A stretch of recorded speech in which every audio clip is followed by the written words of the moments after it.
먼저 만나보실 것은 바로 기조연설인데요. 지속가능 발전을 위한 ESG의 의미와 실천 과제를 주제로 UN 거버넌스 센터 신보균 원장님의 강연이 있겠습니다. 신보균 원장님은 대통령 비서실을 비롯해서 행정안전부 지역발전정책국장 그리고 전라북도 행정부지사, 행정안전부 차관 등을 역임하시고 현재는 UN 경제사회처 산하 공공제도 디지털 정보국에 소속된 UN 거버넌스 센터에서 30여 년간의 공직 경험을 바탕으로 정부 혁신과 지방 분권 그리고 디지털 정부 발전을 위해서 앞장서고 계십니다. 바쁘신 일정에도 특별히 시간을 내주신 신보균 원장님께 큰 박수 부탁드리겠습니다.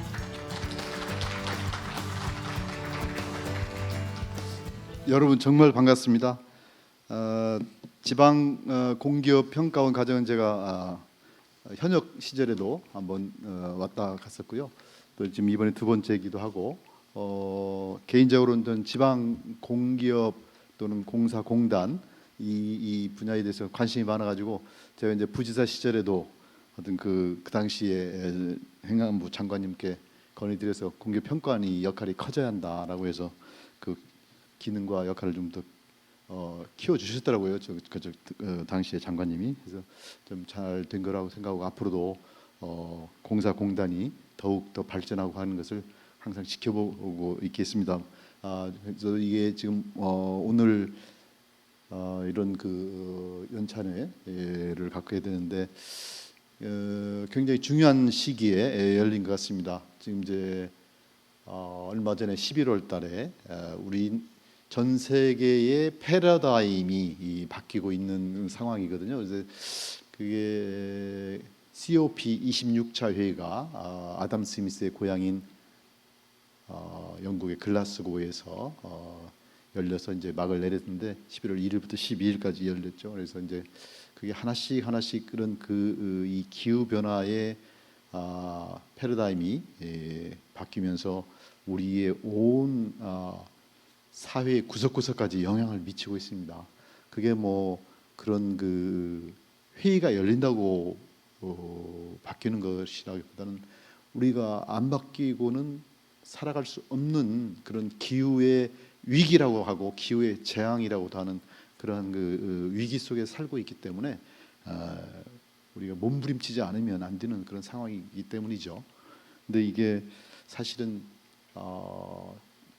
바로 어제 오늘에 시작된 것이 아니고 지금 이게 유럽에서 이제 로마 클럽이라고 해서 이제 72년도부터 시작을 해서 그 꾸준히 이게 이 얘기가 나오고 하면서 지금 여기까지 와 있는 거거든요. 그래서 그런 과정을 한번 짚어보도록 하겠습니다. 저는 이제 유엔의 거버넌스 센터라고 이제 송도에 있고 유엔 데사라는 그 기구의 DPIDG라고 우리나라의 행정안전부 같은 그런 기능을 하는 곳이 있어요. 그래서 그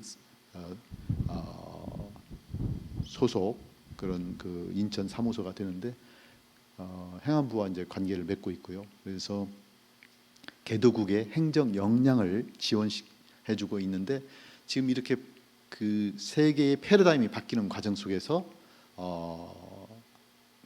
개도국도 해야 할 일들이 그 때를 놓치면 안 되기 때문에 그런 것들을 가르쳐 주다 보니까 또 국내에도 그런 것들이 저희들이 이런 국제적인 흐름을 세계적인 흐름을 한번 공유해 주고 싶어서 저도 한번 이렇게 오고 싶었는데 이렇게 기회를 주셔서 감사하다는 말씀을 드립니다.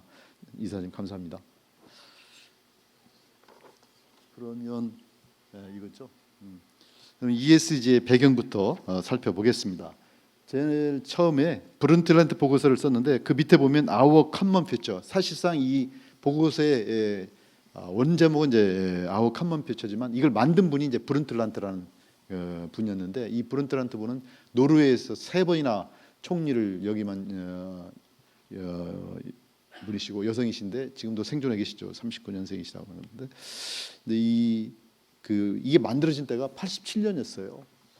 근데 저희들이 좀 저도 좀 반성을 하고 있는데 우리나라의 지속 가능 발전에 대한 지금 보고서가 나온 지가 벌써 30년 40년 가까이 되고 있는데도 이 이것을 아직도 인식도 조사할 때 30%밖에 안 된다고요. 지속가능 발전이 옆에 나와 있습니다만 미래 세대도 쓸 수 있는 만큼 좀 남겨두고 우리가 현재 있는 자원을 써라라는 의미입니다. 이게 다 쓰지 말고. 근데 우리가 막 현재 세대들이 마구 그 지구의 자원들을 너무 남육하기도 하고 어류종들을 또 토지 개발 같은 것도 아주 그냥 너무 심하게 해서 남발하다 보니까 이런 것들이 좀 지구의 기후 제한까지 다 영향을 미치고 있는 거거든요.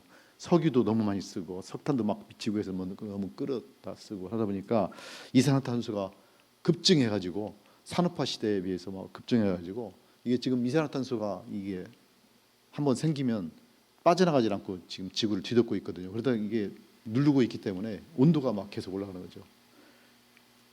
그러면서 이 생물이 막 사라지는 생물들이 나오고 이제 인간도 언젠가는 그런 영향을 받게 되는 거죠. 그래서 그 무서운 재앙이 닥치고 있는데 그런 것을 그 전부터 72년도부터 그런 경고를 계속 했어요.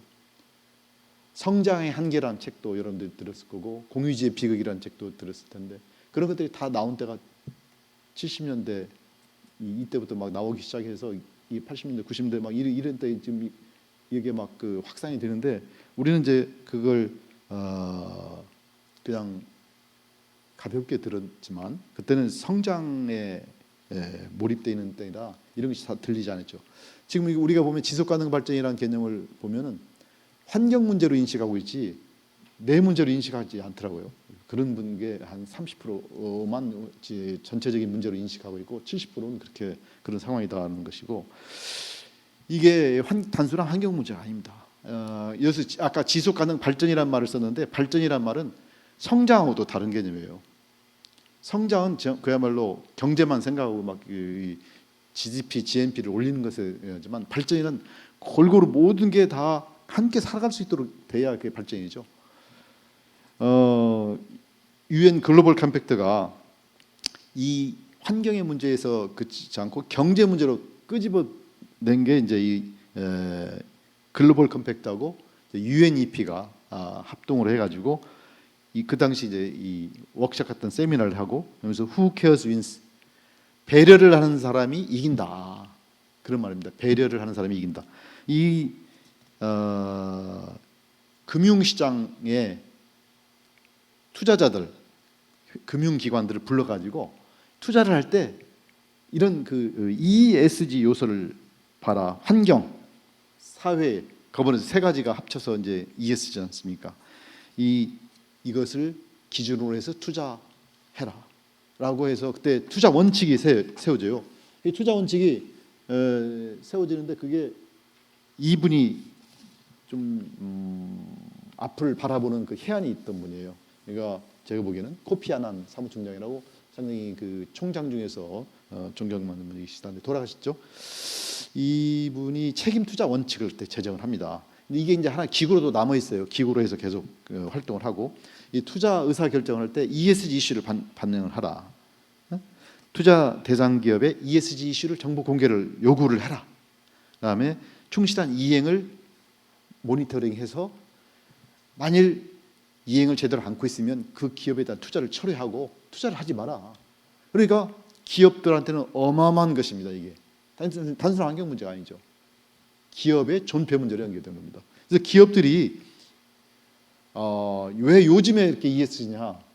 이분이 만들면서 15년 후에 이걸 좀 본격 적용하라. 그 전에는 워밍업으로 하고 왜 그러면 갑자기 적용하면 시장 질서가 거기 적응을 못하기 때문에 그래서 이제 뭐 다행히 코로나도 이게 닥치고 하면서 또 이런 게 현실로 본격화된 게 이제 금년이 되는 거죠. 그래서 이게 E와 SG를 더 구체적으로 말씀드리면 지금 탄소 중립을 우리가 한다고 하잖아요. 그게 대부분 다 여기인 거죠. 이산화탄소를 줄여야 합니다. 또 메탄가스를 줄여야 합니다. 쓰레기를 줄이고 플라스틱 줄이고 그러면서 무공해인 자원을 에너지를 써야 합니다. 무공해인 에너지가 수소 또는 태양 광열을 이용한 태양광, 그다음에 풍력을 이용한 거, 조력을 이용한 거, 이런 걸 써야 이산화탄소가 안 나오죠. 그래서 그런 환경, 사회, 인권 문제, 직원의 인권도 관련되죠. 직원의 인권, 고객의 인권, 지역 사회, 또 협력, 또 지역사회 관계를 잘 유지를 해야죠. 이제 여러분들이 공사공단에 있다 보면 주민의 민원이 많잖아요. 그 민원을 잘 해결해야 한다는 거죠. 결국은 수용성, 주민의 수용성을 높여라는 거죠. 그게 본사에서만 관련되는 게 아니고 원료를 채취할 때부터, 원료를 사들일 때부터 신경을 쓰는 겁니다.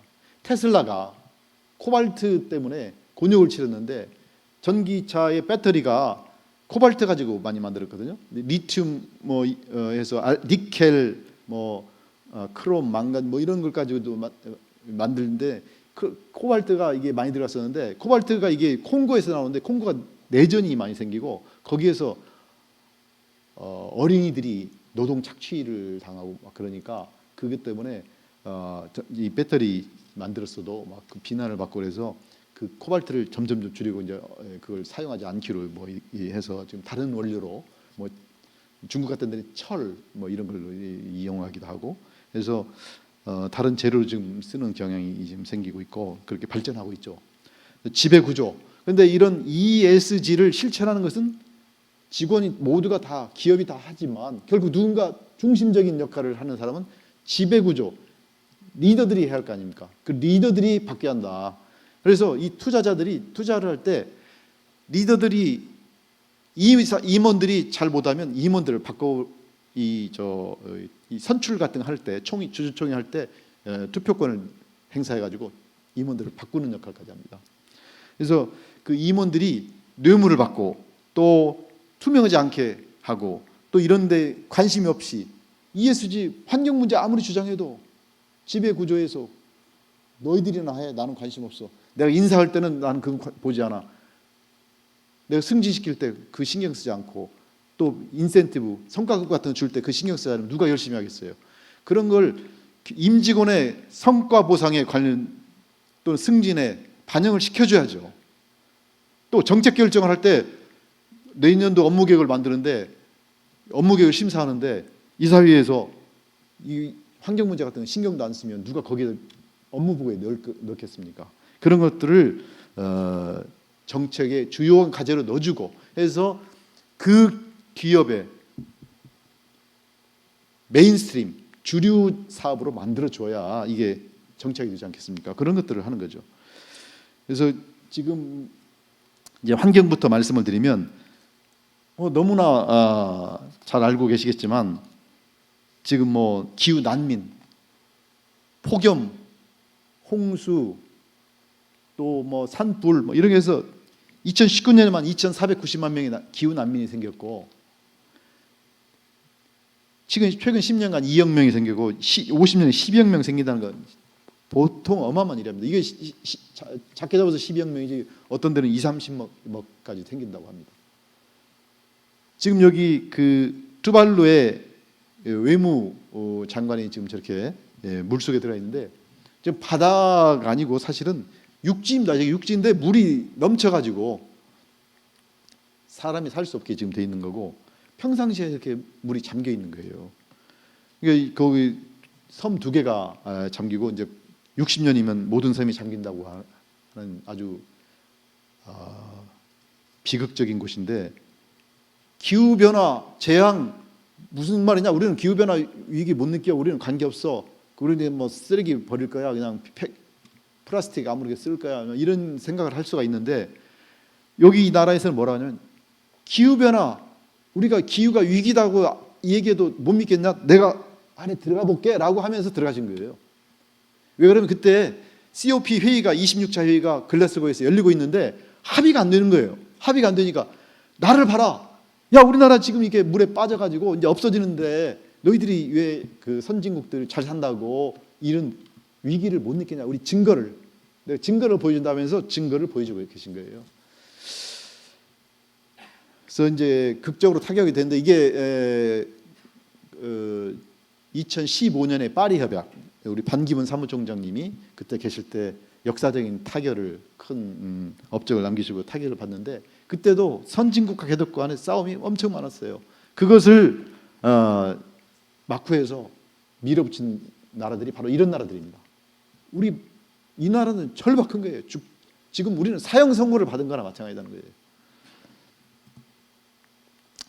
그래서 파리 협약이 이 15년에 이런 절박한 호소 아래 만들어지고 이 탄소 배출 제로가 만들어졌는데 사실은 이것의 흐름의 물밑에는 아까 로마 클럽부터 해서 브룬트란트 보고서에서 시작해서 또 92년에 리우회담, 97년에 교토의정서에서 이게 하나씩 그런 목표, 그 다음에 지표, 뭐 이런 행동 계획 같은 것을 만들어내요. 그래서 그게 문서화가 쌓이고 하면서 15년에 유엔에서 SDG라는 지속 가능 발전 목표를 만들어내는 겁니다. 그래서 각국의 동의를 얻어서 그 지속 가능 발전 계획을 지금 전 세계가 추진하고 있어요. 그래서 매년 자발적이긴 하지만 실적 보고를 매년 7월에 유엔에서 합니다. 장관급들이 합니다. 장관급이 못 오면 이제 유엔 대사들이 가서 하죠. 그 나라의 대사들이 그렇게 지금 하고 있는데 지금 대통령님이 글라스고 다녀오셨지 않습니까? 거기서 또 메탄 서약도 맺었지 않습니까? 근데 지금 우리나라에서 지금 그 후에 어떻게 되고 있는 거죠? 여러분들 잘 알고 계십니까? 사실은 근데 이게 그냥 대통령님이 그냥 다녀오신 일과적인 그런 행사로 인식을 하고 있는데 그게 아니거든요. 그래서 여러분들이 오늘 그런 것을 좀 중요하게 알아야 할 게 이게 이런 협약이나 이런 것들이 우리 국제법은 국내법과 동일한 효력을 맺지 않습니까? 우리가 사인한 거예요. 대통령이. 그러면 저희 국내법과 같은 효력이에요. 그걸 안 지키면 우리가 불리하게 되는 거예요. 우리가 또 페널티를 물을 경우도 생기고. 그래서 이게 굉장히 중요한 건데 곳곳에 다 모든 영역에 다 영향을 미치고 있는데 아직 그게 너무 조용하게 있는 것 같아서 제가 좀 걱정스러운 면이 있고. 근데 이게 우리가 그런 이 중요성을 좀 알아야겠다. 사실은 이 파리 협약과 비슷하게 우리나라도 이 환경 관련 정상급 회의를 12개국이 참석하는 그 정상급 회의를 18년에 이제 덴마크랑 끌어들여서 만들었어요. 우리가 주도적으로 만들었어요. 그래서 이제 금년 5월에도 대통령님 직접 사의를 보시면서 했는데 대통령 열심히 하셔요. 근데 이게 곳곳에 구석구석에까지 아직 영향을 미치는 것 같지는 않아 보여서 좀 마음이 안타깝고요. 이 COP 26차 이게 26차 회의를 하고 또 내년에 27차 회의고 계속 이렇게 이어지는데 여기서 아주 세부적인 국제적인 규범과 규약 기준이 만들어지고 있어요. 석탄 발전 단계적으로 감축한다. 이게 원래는 폐지였는데 단계적으로 감축하고 그다음에 각국의 온실가스 감축 목표 이제 우리나라는 열심히 해서 40% 18년에 비해서 감축하겠다고 제출하고 이걸 제출하기 위해서 막 우리가 법률 탄소법까지 탄소 중립법까지 만들어가면서 40%막 여론의 문매를 맞으면서 이거 해낸 게 안 하고는 못 배기게 돼 있거든요. 이게 모든 체제가 국제적인 체제가 우리나라가 특히 해외 의존도가 높은데 이걸 안 지켰다가는 우리나라의 그 경제가 해외 이 세계 경제에서 살아남을 수가 없어요. 안 할 수 없는 그런 불가피한 상황인데 우리나라 국민들의 전체적인 인식도는 아직도 이걸 왜 하냐, 왜 서두르냐 지금 그런 정도 하니까 조금 그 부분의 인식도를 이게 뭔가 좀 높여줘야 하는데 그게 좀 아쉽다는 말씀드리고 이게 이제 우리나라만 꼭 그런 건 아니고 전 세계적으로 좀 그런 게 경향이 있는데 이게 국제적으로 이 유엔이 이제 이걸 앞장서서 하고 있고 그 다음에 각국이 이제 이렇게 받아들이고 있고 그 다음에 지역 사이로 이게 전파되고 이 톱다운식으로 내려가거든요. 톱다운식으로 하다 보니까 위에서 오다가 그냥 거기서 흐지부지 드는 경우가 많이 생기는 거죠. 사이 요소 구석구석에 다 이게 전파가 안 되지고 그래서 기후 변화에 대한 이 총괄적인 유엔의 그 업무는 사실은 유넵이라고 유엔 환경계획에서 하고 있는데 여기서 매년 각국에서 낸 계획서하고 실제하고 이렇게 그 비교하면서 실적을 보고 있는데 앞으로 저 온실가스 배출량이 지금 8년 안에 현재보다 거의 절반을 줄여야 한다 이렇게 해서 지금 막 시급성을 주장하고 지난 9월에 유엔 총회 대통령도 좀 유엔 총회에 다녀오시고요. BTS도 거기서 공연하셨지만 유엔 사무총장이 지금 브레이크 다운 우리가 망하느냐 브레이크스루 이 위기를 돌파하느냐는 인플렉션 포인트 변곡점에 서 있다라고 이렇게 말씀하셨어요. 그만큼 절박하게 하면서 기후 비상사태를 선포해야 한다 각 리더들이. 그래서 보고서를 만들었어요. 아우 커먼 어젠다라고. 그래서 각국의 정상들이 모여서 이걸 플랫폼을 만들어서 회의를 하자, 대책을 만들자, 허심탄회하게 머리를 맞대고 하자 막 촉구를 하거든요. 유엔에서 촉구 안 하면 어디 할 데가 없어요. 다른 나라도 각 그 국내 문제에 매몰되어 있어. 그래서 유엔 총장 아주 심각하게 이걸 문서화시키고 또 말로 해서 표현하고 지금 그렇게 하고 있어요.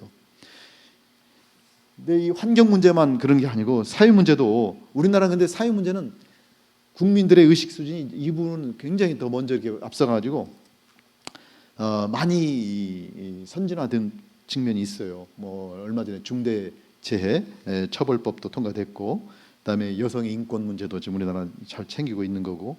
근데 이제 이 공급망 뭐 이까지 챙겨야 한다. 그러니까 본사 중심이고 자기 회사 중심이 아니라 아까 코발트 만들 때 아까 배터리를 만드는데 이 배터리의 원료인 코발트 생산 기지인 콩고에서 어린이 노동 착취가 되는지 안 되는지 그거까지 살펴서 만약 그렇게 되면 원료를 바꿔서라도 그런 것을 못하게 한다라고 하는 정도로 이게 ESG 보고서를 만들 때는 그런 것까지 다 챙겨야 하거든요.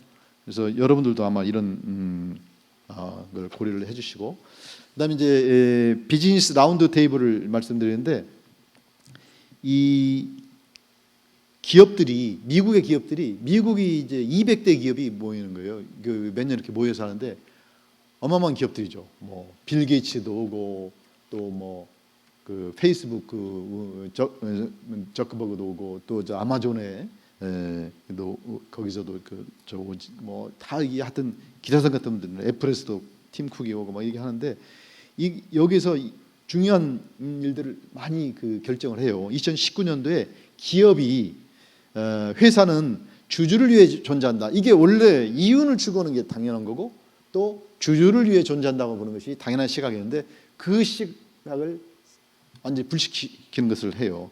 19년에 삭제를 하고 이해관계자, 주주만이 아니라 그 지역사회, 직원, 고객 고려를 해야 한다는 것이죠.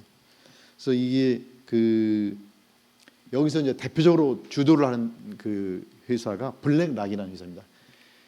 자본금이 우리나라 돈으로 1경 원이라는 자본을 갖고 있어요. 무려.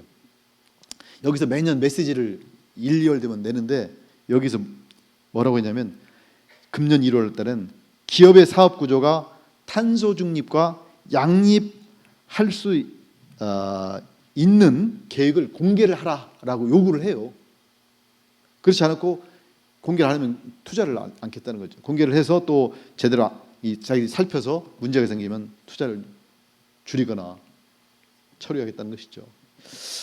이게 이 지속 가능성, 아까 투자 원칙, 아까 PRI 나왔잖아요. 그런 것을 투자의 첫 번째 기준으로 삼겠다는 것이죠. 이게 이제 세계 경제 포럼에서도 확인됐고, 우리 지방 공기법에도 이런 정신은 나와 있죠. 법률에는 사실은 공공 복리, 환경, 또 뭐 지배 구조에 관한 조항도 있고, 그래서 우리나라가 사실은 법적으로 문제가 되는 건 없는데 현실의 실제적인 전체적인 그런 흐름을 이렇게 함께 이해해 주시면 좋겠고요. 지배 구조, 이 결국은 이런 문제들을 이끌고 갈 주체, 행동 주체는 결국은 CEO들이 이제 해야 하는데 여기서 문제를 일으키거든요. 이런 것들을 정보 공개도 하고 다양성, 포용성, 투명성 그리고 공정성을 가지고 이 사회를 운영해야 하는 거죠.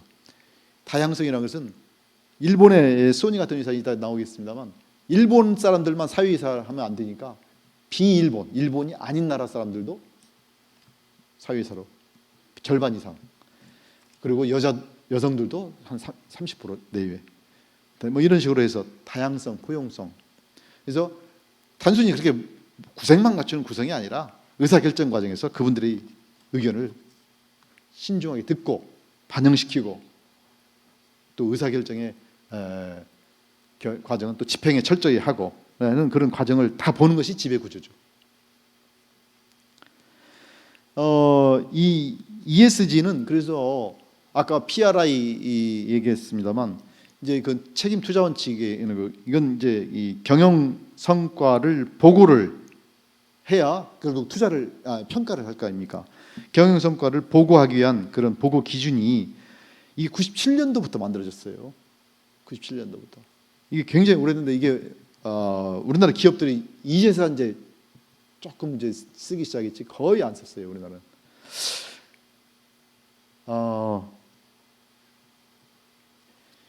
지금 이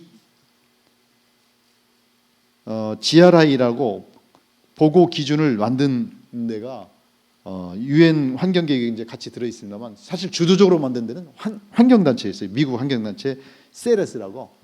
이게 이제 미국의 알래스카에서 기름이 유출돼 가지고 난리가 났었죠. 거기 뭐 재앙이 수준이었는데 그 어민들의 삶이 큰 타격을 받고 그러면서 이 환경단체가 그때 그 충격을 받아가지고 이걸 이제 중시를 해서 보고 기준으로 만들어서 모든 조직에 공통되는 정보 공개 기준을 만들어서 이게 일반적으로 좀 많이 사용되고 있어요. 가장 지금 계속해서 업데이트는 되지만 이게 15,000개 조직이 지금 사용하고 있다고 하고 그다음에 이제 사스부 미국의 지속가능 회계 기준위원회에서 만드는 거 이건 이제 업종별로도 나눠서 하거든요.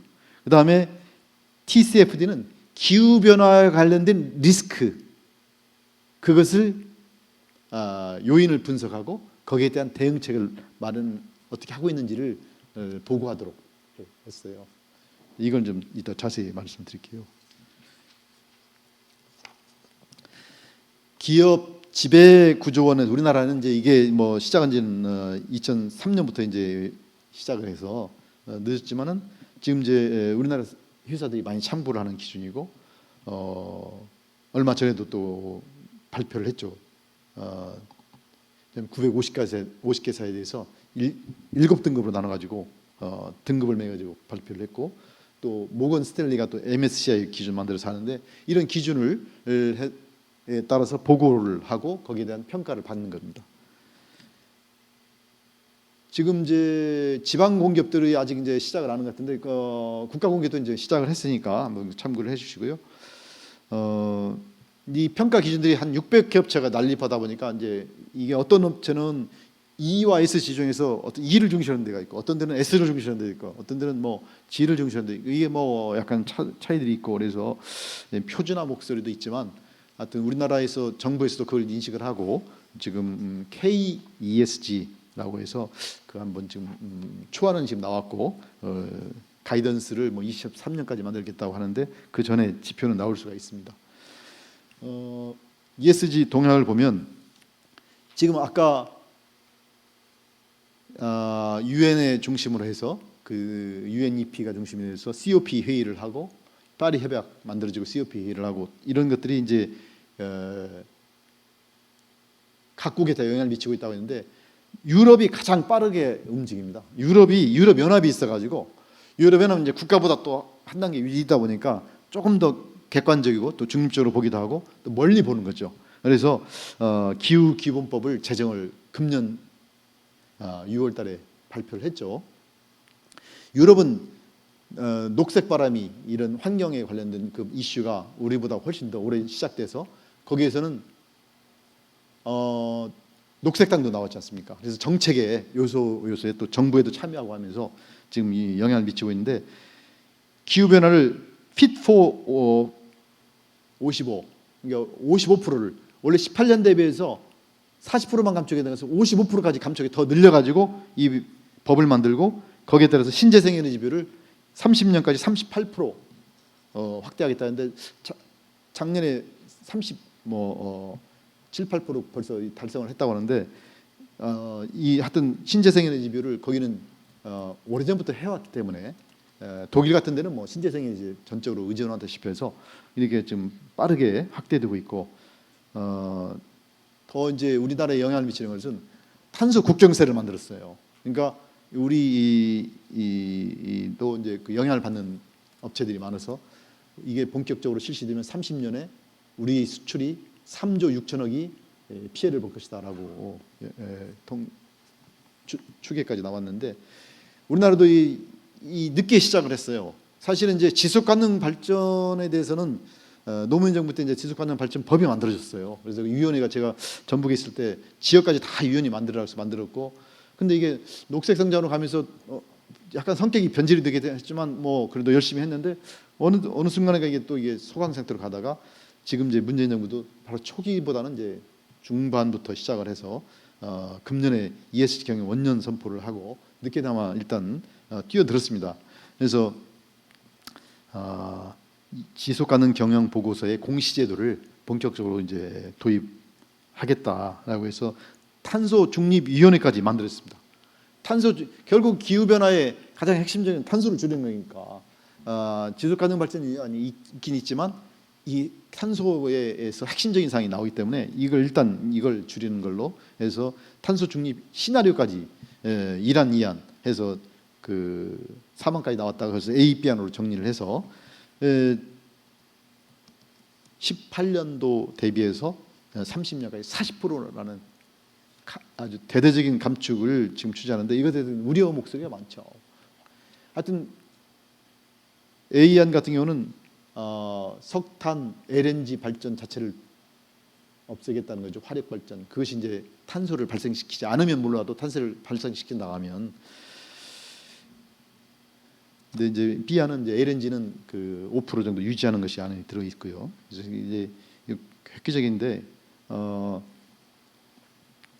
아까 말씀드렸지만 COP에 이 메탄까지 우리가 10년도 안 남았는데 30년까지 20년 대비해서 30%를 주겠다는 과감한 그런 우리가 행보를 하고 있고, 이게 그냥 그렇게 말씀하시는 것이 아니고 지금 그렇게 하지 않으면 우리나라 경쟁력을 잃게 되기 때문에 우리가 경쟁력을 갖기 위해서는 이렇게 할 수밖에 없는 상황이고요.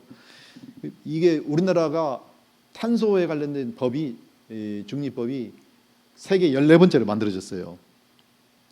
우리가 수소 경제 육성 및 안전에 관한 법률은 세계 최초로 작년에 만들어져 가지고 금년에 지금 시행되고 있는데,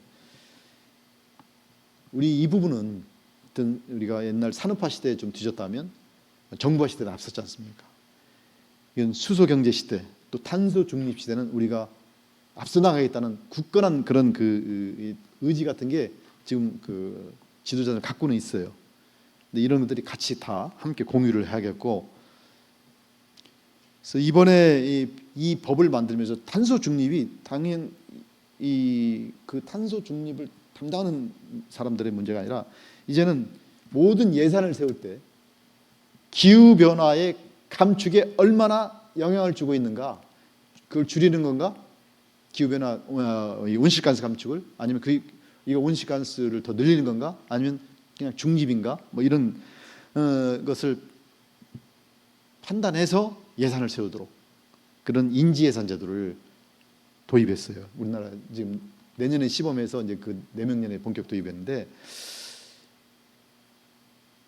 거기다가 사업을 할 때 환경영향 평가에 항목에 넣어가지고 기후변화의 영향, 이 사업이 기후변화에 어떤 영향을 미치느냐를 영향 평가를 해서 그 사업의 타당성을 결정하는 거죠.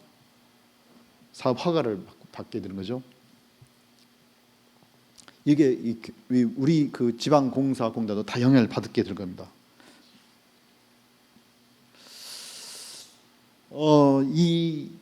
이런 걸 하는데 문제는 이제 기술이 아직 지금 세계적으로 탄소 중립, 특히 신재생 에너지 뭐지만 태양광, 풍력, 조력도 있지만 제일 중요한 게 지금 수소입니다. 수소를 기술을 좀 개발해서, 그러면 수소는 우리가 땅에서 파는 게 아니고 이게 이 수소는 가벼워가지고 공기중에 돌아다니면서 이게 독자적으로 존재하지 않아요. 물하고 결합돼 있고 암모니아에 결합되기도 하고, 또 이게 또 메탄가스에 결합되어 있어서 그걸 거기서 띄어냅니다. 분리 추출을 해냅니다. 그래서 추출하는 기술이 지금 우리나라가 아직 세계적으로 지금 아직 그게 완벽하지 않고 비용이 비싸요. 한 1kg 만드는데 8,000원이 나는데 8,800원 정도 하는데 그것을 한 1,200원까지 낮춰야 하는데 우리가 지금은 2040년까지 3,000원 낮춰보겠다는 거예요. 그것만 낮춰도 우리가 앞서가는 건데 그런 기술이나 개발하는 게 그래야 이 탄소 중립 목표를 달성할 수 있거든요. 그런데 이런 것들을 하려면 기술 개발에 돈이 드니까 이런 또 집중적인 지원이 필요하고 그래서 그 예산으로 지금 12조 내년에 예산이 탄소 중립 예산이 세워져 있고 기후변화 대응 기금이 또 2조 5천억짜리가 내년에 세워집니다. 그래서 오늘이 뭐 예산 심사 마지막 날이라고 하는데 12월 2일 날 이제 통과되겠죠. 그래서 이런 그 경제 구조 자체를 바꾸는 패러다임이 엄청나게 이 시스템이 바뀌는 것입니다.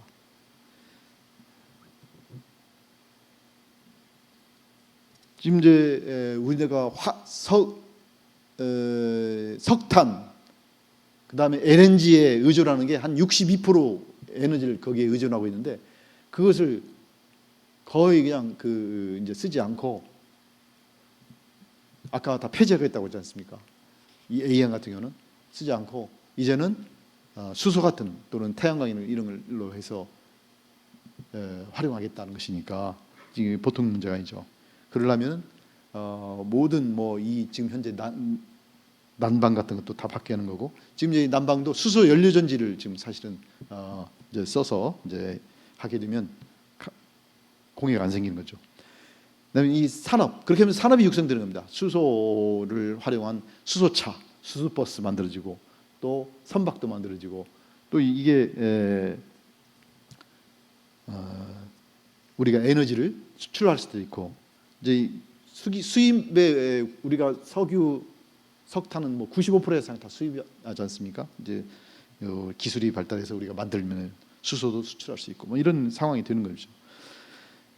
그렇지만 이런 전환 과정에서 피해 계층들이 생기기 때문에 일자리를 잃고 지역 사회가 또 발전소가 없어지면 피폐해지기 때문에 그런 것들을 지원하는 그래서 금융과 제도적으로 또 지원해주고 국제 협력도 아주 잘해야 합니다. 지금 아까 대통령이 가시고 또 반기문 총장님도 역할을 해서 파리 협약 같은 거 만들어지고 이런 것들이 거기 국제적인 기준과 규범에 대해서 우리를 압박을 하는 거거든요. 근데 그걸 우리가 압박으로 느낄 게 아니라 우리가 주도적으로 만들어서 이끌고 가는 입장이 돼야 하기 때문에 국제 협력이 단순한 따라가는 게 아니라 선도자로서의 국제 협력을 해나갈 수 있어야 한다. 그래서 이런 ESG가 그 회사가 ESG를 잘하고 있느냐 못하느냐를 공개하는 그런 보고서를 만드는 것을 지배구조 보고서는 벌써 19년부터 2조 원 이상 되는 자산이 되는 그런 상장사는 의무를 했고 지속가능 경영 보고서는 25년도부터 하는데 이게 좀 늦은 감이 있습니다만 ES 지표도 KES 지표 지금에서 우리나라 만들고 있고 녹색이다 아니다 이게 서로 지금 아직 막 논란이 되는 것들이 있죠. 지금 원자력 같은 거 지금 아직 논란이 되고 있죠. 그다음에 뭐 다른 것들도 지금 논란이 되는 게 많은데 그런 것을 분류해주는 그런 작업을 녹색 분류체계를 만들고 있는데 이제 유럽도 아직 완성을 완전히 못했어요. 우리나라도 유럽과 발맞춰서 지금 하고 있고 기업의 이사회에 우리 여성 임원 비율 다양성에서 지금 3% 정도밖에 안 되기 때문에 이걸 내년에는 이제 법제화해서 적어도 1명 이상 여성 의무 이사가 돼야 하는데 그게 이제 법제화돼서 내년부터는 달라질 거고 그다음에 실전 사례를 보면 난방공사 같은 경우는 이 자체가 또 혁신적인 사례이긴 한데 이 수소와 산소를 합쳐서 끓이면 거기서 물이 나오고 그다음에 전기가 나와서 전기는 전기를 쓰고 물은 물대로 해서 이 온수로 해서 난방 공급을 하고 있는데 거기서 또 쓰레기 소각장 같은 나오는 폐열 그런 폐열을 또 활용해서 이런 그 난방에 또 쓰기도 하고 하여튼 이런 환경적인 측면에서 기여를 많이 하고 있는 회사인데 그 위에도 더 많은 노력을 기울이고 있고 또 폐플라스틱 가지고도 거기서 기름을 추출해 가지고 수소를 또 만들어내고 하는 그런 사업을 시도가 있고 사회 여기는 이제 이런 그 발전소가 있다 보면 혐오 시설로 이제 사람들이 인식을 해서 거기에 뭐 다이옥신이 나온다 뭐가 나온다 막 해서 실제는 그게 표준 기준에 아주 적은 양인데 불안에 떠들기 때문에 주민들을 참여시켜서 이해시키고 설득하고 같이 함께 상생하는 그런 사회를 만들어가는 노력 이런 것들을 남원공사 많이 하고 있고 K워터도 지난주인가요? 그 대통령님이 합천댐에 다녀오시지 않습니까? 합천댐에 수상태양광 그 꽃 모양으로 해서 태양광 하면 원래 네모난 것인데 꽃 모양으로 만들어 가지고 거기서 발전을 해요. 그래서 태양광이 사람들이 혐오적으로 생각하는 인식이 있는데 그 합천댐 넓은 면적의 한 5% 정도만 활용해 가지고 그걸 이쁜 꽃 모양으로 해서 밤에 빨갛게 빛나면 그게 관광거리도 되고 그걸 또 수익도 돈이 나오니까 그 지역 주민들 참여시켜 가지고 10% 정도 수입을 올릴 수 있게 만들어주고 하는 것들을 케어웨트에서 하고 있고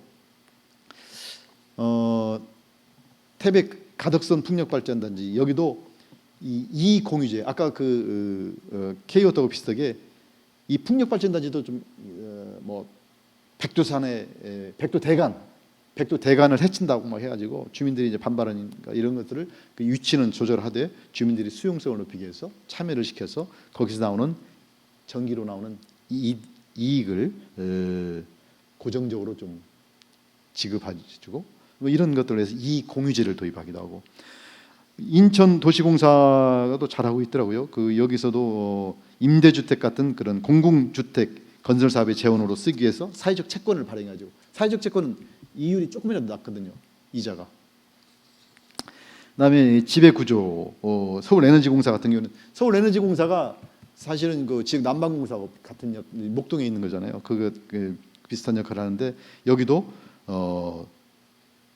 노동 이사까지 포함해서 5명의 그 경영 ESG 경영위원회까지 발족해서 지금 ESG 경영 선포식을 12월 8일 한다고 하는데 아주 의욕적으로 좀 하고 있고 뭐 외국도 마찬가지입니다. 런던 교통공사도 여기는 석탄을 이용하는 협력사고는 협업을 않겠다 중단 선언을 하고 마이크로소프트사도 아주 빌 게이츠가 아주 열심히 해서 기후 혁신 펀드를 10억 달러 조성해 가지고 탄소 제거 기술을 개발하겠다고 하고 데이터 센터를 바닷물 속에 넣어 가지고 전기를 절약시키겠다 하고 아마존도 전기차를 2030년까지 10만 대를 써 가지고 운영하겠다라고 하고 아주 의욕적인 그 일들을 벌이고 있는데 이 왜 그렇게 하겠습니까? 그게 아까 말씀드린 대로 투자를 받아야 하고 기업의 평판, 이미지가 좋아지고 또 신용 등급이 올라가고 그러면서 지역사회에서 신뢰를 받고 그런 것들이 다 영향을 미치고 기업의 그게 성장에 다 도움이 되기 때문에 그런 겁니다. 그래서 공사공단도 그런 것들을 다 함께 고려를 하시면 좋겠고 네이버도 이런 그 개인 정보가 유출되지 않도록 철저히 관리를 하는 것을 지금 집중적으로 하고 있고 트위터도 유해 콘텐츠를 제거하는 기술을 개발해서 운영하고 있고 네슬레는 기업 지배구조위원회를 만들어 가지고 이사의 그 지배구조랄지 자산 책임관리의 리스크랄지 이런 것들을 관리하는 것을 집중적으로 거기서 바라보고 소니도 아까 말씀드린 대로 비일본계 이사를 절반 이상 이사회에 반영시키고 우리 지자체도 뭐 선언까지는 금년에 전 세계적으로 처음 모든 지자체가 다 탄소 중립 선언을 했어요. 근데 이 이행이 좀 더 지켜봐야 할 사항이고 캐나다 같은 경우도 작년에 처음으로 ESG 보고서가 나왔거든요.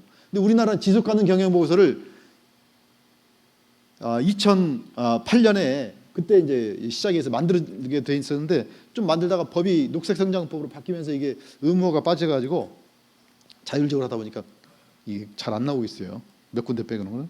근데 이건 이제 그 지자체 자율적으로 해서 만들어가면 좋겠고요.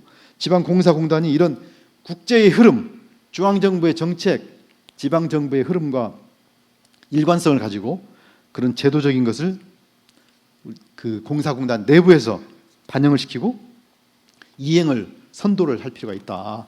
그래서 이 한국 거래소에서 지배구조 보고서 같은 것을 아주 상세하게 이런 걸 넣어라라고 이 지침을 주거든요. 이런 걸 보고 이 보고서를 한번 만들어 보실 필요도 있다. 근데 이 보고서를 만들 때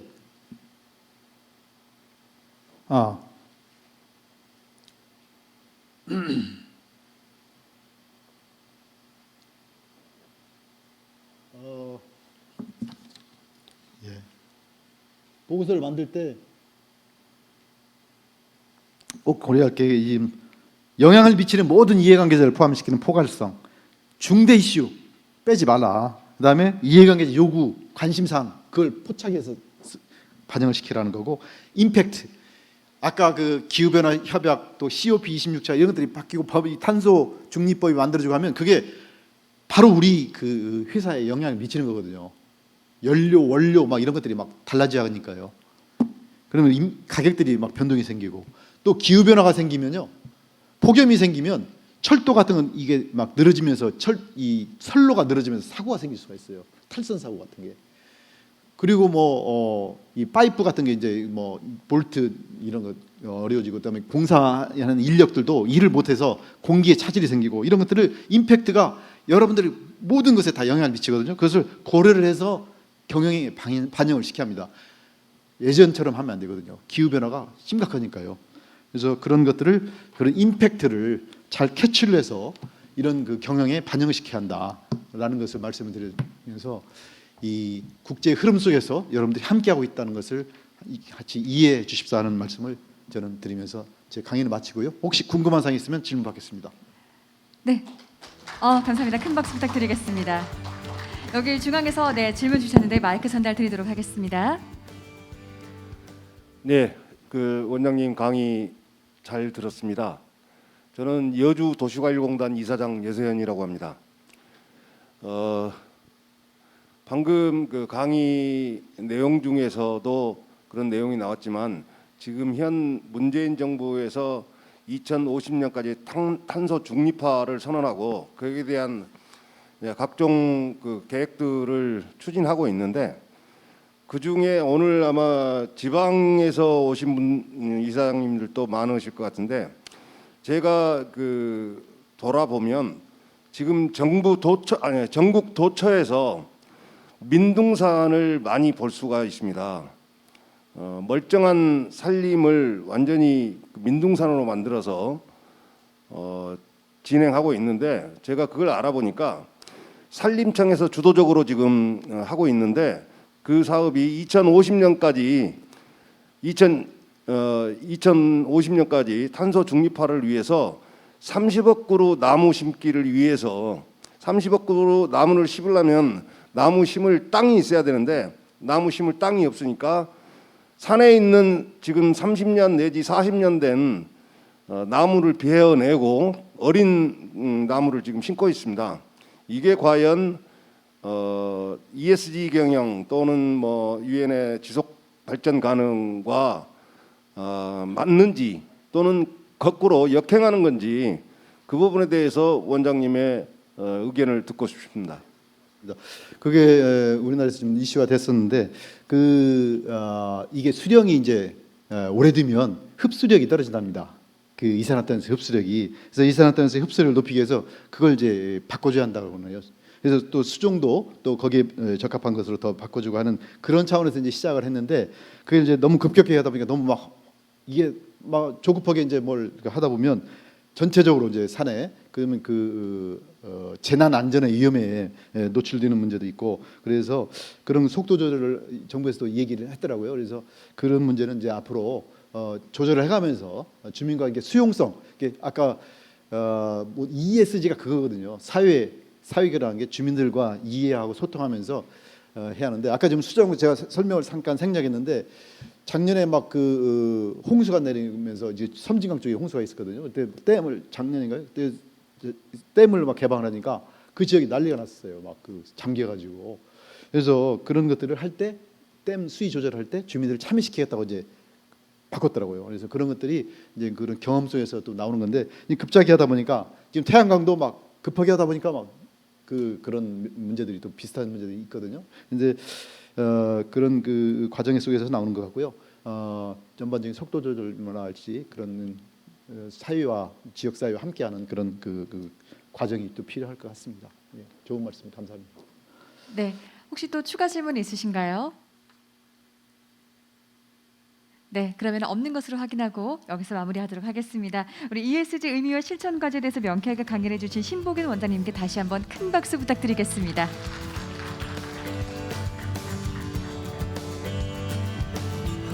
감사합니다. 네. 이어서 다음 특강을 진행하도록 하겠습니다. 이번 특강은 위드 코로나 시대 지방 공공기관의 혁신 방안을 주제로 한경대학교 이원희 총장님의 강연이 있겠습니다. 네, 무대로 모시겠습니다.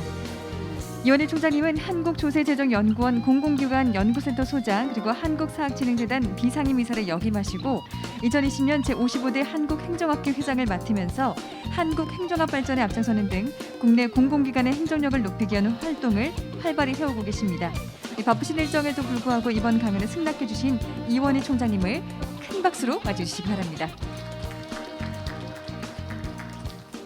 여러분 반갑습니다.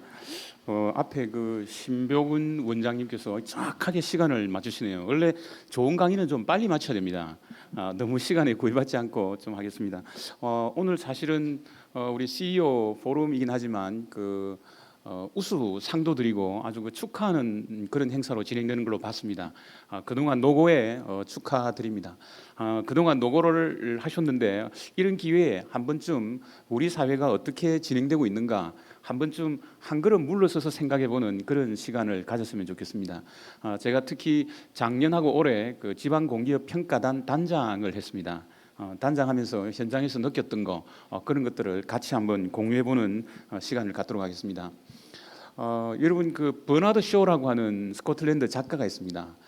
보통 우리 유명한 작가들 위인들 앞에 이제 무덤에 뭐라고 비석에 뭐라고 있는가 이걸 한번 쭉 보는 게 있는데 그 버나드 쇼 비명에 우물쭈물하다가 이럴 줄 알았다 이렇게 돼 있다는 거예요. 근데 이분이 몇 살까지 살았는가 하면 90살까지 살았습니다. 90살까지 살다가 우물쭈물하다가 이럴 줄 알았다라고 하는데 이사장님 CEO 임기가 보통 한 3년 이렇게 했을 때 보면 그게 그렇게 긴 시기가 아닌 것 같습니다. 아주 체계적으로 합리적으로 이렇게 일정 관리를 하지 않으면 금세 지나갈 수 있는 시간인 것 같습니다. 좀 저도 총장 임명을 받고 보니까 지금 한 2달 지났거든요. 그래서 저 스스로 3년 10개월 남았다 이렇게 카운팅하고 있습니다. 뭔가 체계적인 게 좀 필요할 것 같습니다. 여러분 뭐 현장에 계시기 때문에 잘 아시겠지만 이번 기회에 지방 공기업이 국가 공기업하고 비교해서 어떤 특징이 있는가 우리들의 좀 자존심도 살리고 지방 공기업의 특징도 한번 생각해보고 또 한편으로 우리 항상 우리 공공기관에 계시는 분들에게 요구하는 게 국민들의 눈높이에서 이런 말 많이 하지 않습니까? 국민들이 우리는 어떻게 생각하고 있는가? 그리고 이제 코로나 19 그 시기에 정부의 역할을 생각해보고 향후 우리 지방 공기업의 역할은 무엇인가 이렇게 한번 생각해보겠습니다. 뭐 잘 아시는 거기 때문에 숫자는 넘어가고 그 흥미로운 게 출자 출연 기관이 늘고 있다라는 이야기들을 많이 하고 있습니다. 지방 공기업 이러면 한 400개인데 출자 출연 기관이 한 900개가 되고 있습니다. 근데 이 국가 공기업, 국가 공공기관하고 달리 지방 공기업은 아주 다양한 기능과 역할들을 많이 하고 있습니다. 훨씬 다양한 기능들을 하고 있고 무엇보다도 현장 기능이 되어 있습니다. 국가 공기업은 한 350개지만 그 나누는 기준이 매출액의 기준이 얼마인가 이렇게 나누고 있지만 우리 지방 공기업은 각종 기능 중심으로 나누고 있다라는 특징인데 잠깐 국가 공기업에 비해서 우리 특징이 뭔가를 한번 생각해 보겠습니다. 국가 공기업에 비해서 지방 공기업은 훨씬 많은 숫자로 분포되어 있습니다. 예컨대 물 공급과 관련해 보면 국가 공기업은 공공기관은 K워터라고 하는 도매 시장을 담당한다면 지방 공기업은 각 지방 정부가 담당하는 상수도 사업 본부로 운영되어 있습니다. 그러니까 훨씬 더 다양하게 현장에 있다라고 알 수 있습니다. 또 하나 국민의 실생활에 직접 영향을 주고 있습니다. 국가 공기업은 환경관리공단 약간 정책적인 걸 수립한다면 현장에서 실제 쓰레기 봉투를 관리한다든가 주민의 실생활에 직접 영향을 주고 있고 우리가 흔히들 행정학에서 스트리트 레벨 뷰로크래시 현장에 있는 현장에 있는 서비스 이런 이야기할 때 국가 전체 공공서비스 전달 구조에서 보면 가장 중요한 국민하고 맞닿아 있는 역할을 하고 있다는 자부심도 가지고 있습니다.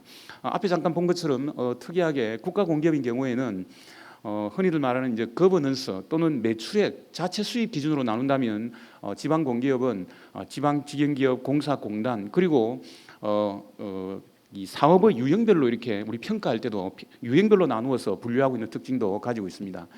특이하게 이제 국가에 비해서 훨씬 빠르게 선도적인 정책 실험을 하고 있습니다.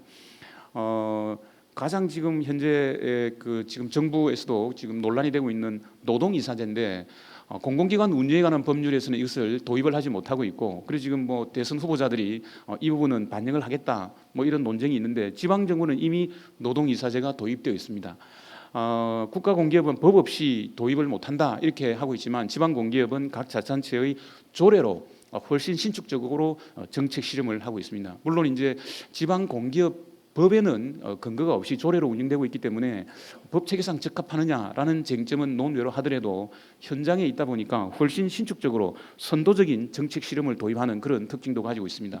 다만 우려되는 게 지역 단위로 관리를 하고 있다 보니까 좀 폐쇄적인 과정이 되지 않는가. 한 지역 내에서 운영되고 있기 때문에 그래서 국가 공기업이 가지고 있는 경영 공시라든가 알리오 시스템이 있는 것에 비해서 투명성이라든가 또는 견제와 균형의 관점에서 통제 기능은 좀 부족하지 않은가라고 하는 상대적인 우려를 하고 있습니다. 그러다 보니까 지방 공기업은 자치단체의 장이 아주 중요하고 상대적으로 투명성이 좀 부족하다라는 그런 지적은 하고 있습니다.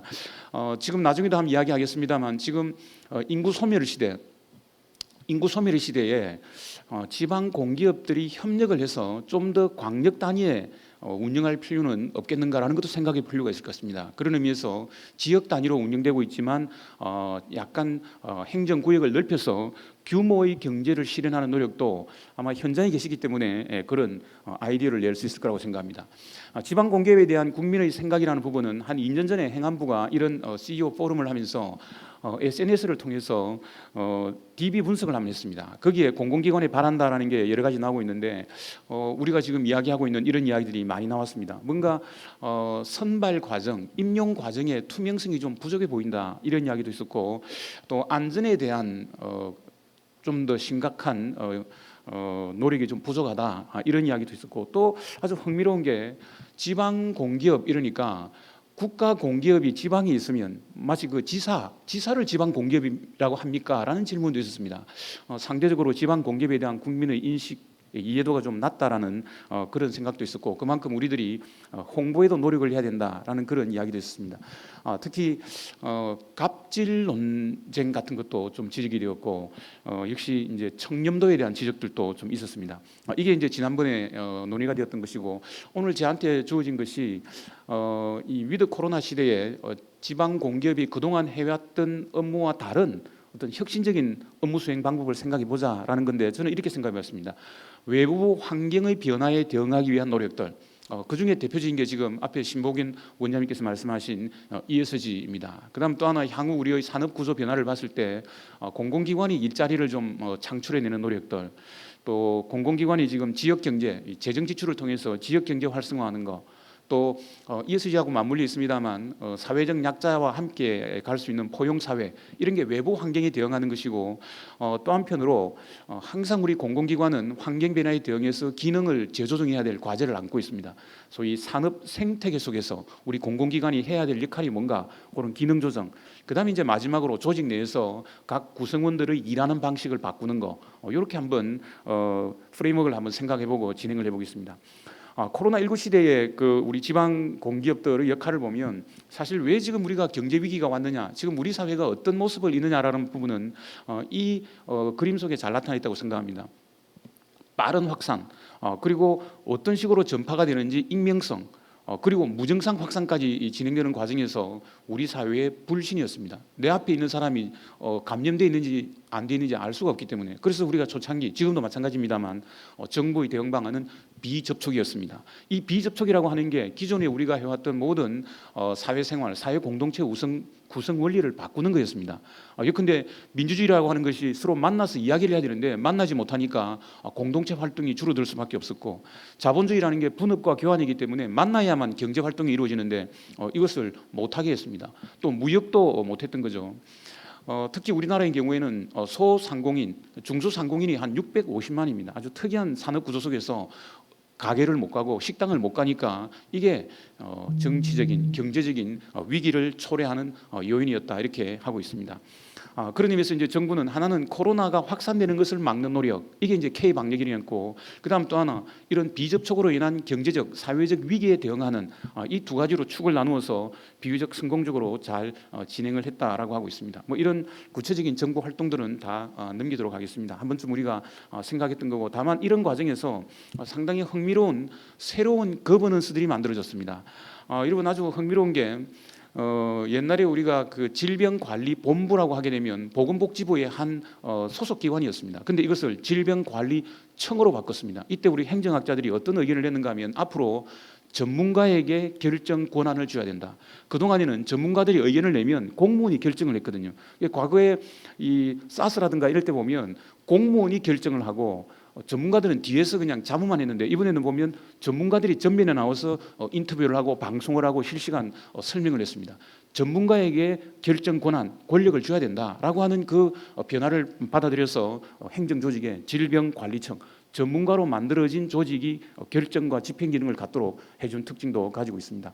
그리고 중앙정부하고 지방정부하고 긴밀하게 협력도 했고, 또 이런 여러 가지 다양한 실험들을 할 수 있습니다. 특히 지방자치한 이후에 지방자치가 어떤 의미가 있는가라고 하는 많은 의구심이 있었는데, 이번 코로나19 시대에 지방정부의 현장성에 근거한 적극적인 노력이 아주 상당한 의미가 있습니다. 우리 알고 있는 드라이브 스루, 차 안에 앉아서 검사하는 것은 고양시에서 실험적으로 해보고 좋다, 그것을 중앙정부가 인정해주고 전국으로 확산시켰거든요. 앞에 제가 지방정부가 현장에 있기 때문에 훨씬 다양한 정책 실험을 할 수 있다, 이게 우리 코로나19 시대에 지역별 특성에 맞춰서 실험적으로 아주 적극적으로 하나 도입을 하고 그것을 전국적으로 확산하는 그런 노력들도 아주 중요한 걸로 인식이 되었습니다. 또 전주시에서는 어떤 시에서 임대료를 인하해 주면 그 임대료 인하에 대해서 재산세를 인하해 주니까 그것을 받아서 중앙정부가 소득세를 인하해 주는 이런 것들도 지방정부에서 선도적으로 이루어졌습니다. 이런 여러 가지 노력들 속에서 지방정부가 어떤 중요하다라는 것을 인식을 할 수 있고, 다만 정리를 하면 이렇게 이야기할 수 있을 것 같습니다. 현장에서 직접 주민과 주민의 실생활에 마주하고 있기 때문에 훨씬 구체적인 정보가 있었고, 그래서 책임성을 가지고 일을 할 수 있었다. 그리고 또 하나 지역적 특성에 따라서 다양한 정책을 실험적으로 도입했다. 그래서 우리가 지방자치를 1992년에 실시하고 지금 30년 되어 간다라고 하는 여러 가지 행사를 할 때 코로나19를 극복하는 과정에서 지방정부의 역할을 재조명하는 그런 노력들도 이루어졌습니다. 물론 이제 이런 극복하는 과정에서 또 다른 정치적인 또 사회적인 이슈는 제기되고 있습니다. 예컨대 한때 이제 정치학자들이 곧잘 쓰는 용어로 Bring the state back in, 다시 국가의 권한이 강화되고 있다. 국가의 통제가 너무 강화되어서 개인의 개인주의가 조금 훼손되는 거 아닌가라고 하는 지적도 있습니다. 또 이 비대면이 계속 확산되다 보니까 역시 사회 공동체 의식, 그 공동체가 좀 훼손된다라는 것도 있고, 또 하나 이제 많은 정보가 국가로 다 가니까 오늘 오면서도 뭐 여러 번 저희들이 그 바코드 인식을 하지 않습니까? 이 모든 개인의 정보가 국가로 들어가기 때문에 개인의 생활을 통제할 수 있다라는 거. 또 이제 시장 경제가 활성화해야 되는데 계속 정부 개입이 강화된다라고 하는 이런 것들은 우리 행정학이나 정치학 그리고 경제학에서 새로운 사회 공동체 원리를 만들어 보면서 좀 고민하고 있는 그런 영역이 납니다. 특히 OECD에서 나온 개념이 이 코로나 19을 지나면서 사회적 그 형평성은 더 지금 열악해진다, 저소득층은 더 열악해진다는 거죠. 이런 슬라이드를 보여주고도 있습니다. 그런 관점에서 사실은 시장의 기능이 제대로 작동하지 못했을 때 정부, 우리 공공부문이 나서서 이런 사회적 형평이라든가 경제적 약자를 보호하기 위한 노력은 강화해야 된다. 그런 맥락에서 지금 ESG가 더 강화되고 있는 그런 측면도 있다고 볼 수 있을 것 같습니다. 경제 위기 대응을 위한 노력을 본다면 역시 경제학적으로 보면 지금 경제 위기는 결국은 비접촉이고 비접촉이다 보니까 사회적 거리를 두고 그러니까 소비를 하지 못하고 가게가 매출이 이루어지지 않으니까 고용원들을 해고를 시켜야 되고 해고가 되니까 이 사람들이 소득이 부족해서 또 소비를 하지 못하고 이런 어떤 악순환이었습니다. 그러니까 결국은 시장 경제가 유효 수요가 부족해서 경기가 안 좋으니까 정부가 나서서 수요를 창출해야 되겠다. 그래서 1930년대 케인즈가 주장했던 그 이론이 그대로 다시 등장을 했습니다. 그래서 정부가 지원을 해서 소상공인들에게 돈을 주면 그분들이 좀 매출을 일으키고 그러면 다시 고용을 하게 되고 그분들이 또 소비를 하게 된다라고 하는 그 선순환 구조를 만들고자 정부가 다양한 지원금을 지원하는 현금을 왜 살포하느냐라고 했을 때 당장 소비가 이루어지지 않으니까 저소비를 막고자 하는 그런 노력이었습니다. 그대로 우리가 배웠던 그 1930년대 케인즈주의가 그대로 드러났습니다. 특히 이 맞춤형 이 부분도 상당한 노력을 했고 지방 단위에서 중앙 정부가 추경을 통해서 지출하는 것 이외에 각 지방 정부가 그 지역의 특성에 맞추어서 계획화된 정책을 했다는 것도 상당하게 중요한 그런 역할들이었습니다. 이런 측면에서 이 단어는 한번 기억을 했으면 좋겠습니다.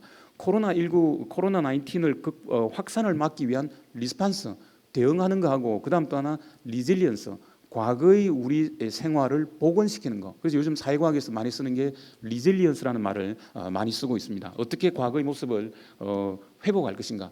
신속한 대응, agile, 어질리티라는 개념과 리질리언스 이 개념으로 우리 재정이라든가 정부 정책이라든가 이런 부분들을 다시 한번 보고 있습니다. 그러다 보니까 지속 가능한 체제, 지금 우리가 살고 있는 이 환경을 어떻게 지속 가능하게 할 것인가 역시 뭐 ESG하고 맞물려 있기도 합니다. 또 하나 앞에서 본 것처럼 이 위기가 되면 항상 소득 격차는 더 커지거든요. 이 가난한 사람들이 더 어려움을 겪게 됩니다. 이런 부분에 대해서 정부 역할을 어떻게 할 것인가. 이거는 우리 지방 공공기관에 계시는 분들도 그런 관점에서 우리의 역할을 다시 한번 봐야 될 것 같습니다. 그리고 모든 공공기관의 재구조화를 통해서 공공기관이 제공하고 있는 공공 서비스 역할을 어떻게 재설계할 것인가라는 이런 것들이 관점이 되고 있습니다. 우리 공공 부분에서 행정학에서 리스판스와 리질리언스라는 개념으로 이런 주제들을 한번 지금 재구성하고 있는 그런 과정이라고 볼 수 있겠습니다. 뭐 여러 가지 그 코로나 시대에 지역 경제 활성화를 위해서 지방 정부에서 정말 다양한 노력들을 많이 했습니다. 이건 자료로 대체를 하겠습니다. 한번 쭉 보시면 우리가 다른 지역에서 이런 활동도 했으니까 우리도 한번 생각해 보자라고 하는 그 생각의 단초를 가질 수 있을 거라고 생각합니다. 사실은 이 부분은 지방행정연구원에서 한 6개월 동안 계속 각 지역의 독특한 사례들을 다 모아서 이걸 만들었던 겁니다. 자, 이런 배경하에서 오늘 주제인 지방공기업의 역할이라는 관점에서 한번 몇 가지 같이 생각해보는 시간을 가져보겠습니다. 제일 중요한 것이 저는 뭐 대학에 있으면서도 그런 이야기를 합니다. 모든 개혁의 출발은 환경 변화가 어떻게 이루어지고 있는가, 내 주위에 어떤 변화가 있는가를 읽으면서 시작한다고 생각합니다. 그래서 환경 변화를 잘 읽으면 여기에 혁신의 동력이 나올 거라고 생각합니다.